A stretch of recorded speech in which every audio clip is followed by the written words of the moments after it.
Geyser இ ஹிந்த் பதக்கம், பண்டித சரஸ்வதி என்னும் பட்டங்கள் பெற்ற பண்டித ரமாபாய் அவங்கள பற்றி தான் இன்றைக்கி பார்க்க போகிறோம். விடுதலை போராட்டத்தில் பெண்களின் பங்கு.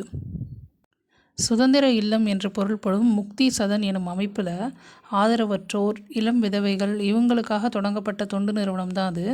அதில் அவங்களுக்கான தொழில் பயிற்சியெல்லாம் கொடுத்து அவங்கள சுயசார்புடையவர்களாக ஆக்குவதற்காக தொடங்கப்பட்ட ஒரு நிறுவனம் தான் அது. இந்த நிறுவனம் இப்போ வரைக்கும் செயல்பட்டு இருக்க ஒரு நிறுவனம். 1889 தொடங்கப்பட்ட நிறுவனம். 1919 இவங்களோட பொது சேவையை பாராட்டி பிரிட்டிஷ் அரசு கெய்சர் இ ஹிந்த் என்னும் பதக்கத்தை கொடுக்குறாங்க. பண்டித ரமாபாயால் ரானடே மற்றும் பண்டர்கர் ஆகியோரின் உதவியோடு தொடங்கப்பட்ட அமைப்பு எது அப்படின்னு பார்த்தோன்னா இந்த சாரதா சதன். சாரதா சதன் அப்படின்னா வீடற்றவர்களுக்கான இல்லம். இது 1889 தொடங்கப்பட்ட ஒரு அமைப்பு.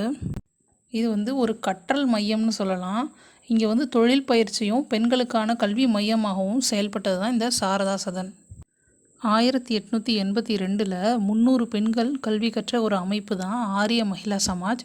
இதுவும் ரானடே, பண்டர்கர் ஆகிய தலைவர்களோட உதவியோடு தான் பண்டித ரமாபாய் புனேயில் ஆரம்பித்த ஒரு அமைப்பு. குழந்தை திருமணத்திலிருந்து பெண்களை காப்பாற்றுவதற்காகவும், பெண் கல்வி கொடுக்கறதற்காகவும், பெண்களுடைய மேம்பாட்டுக்காகவும் ஆரம்பிக்கப்பட்டது தான் இந்த அமைப்பு. இந்திய அரசு 1989 இவங்க படத்துடன் கூடிய அஞ்சல் தலை வெளியிட்டது.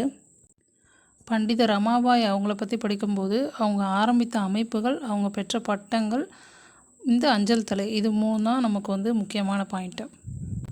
முக்தி சதன் அல்லது முக்தி மிஷன் 2 பெயர்களையும் அழைக்கப்பட்டது. அதே மாதிரி சாரதா சதன், பிரீத்தி சதன், சாந்தி சதன், ஆரிய மகிளா சமாஜ் இதெல்லாம் அவங்க ஆரம்பித்த அமைப்புகள்.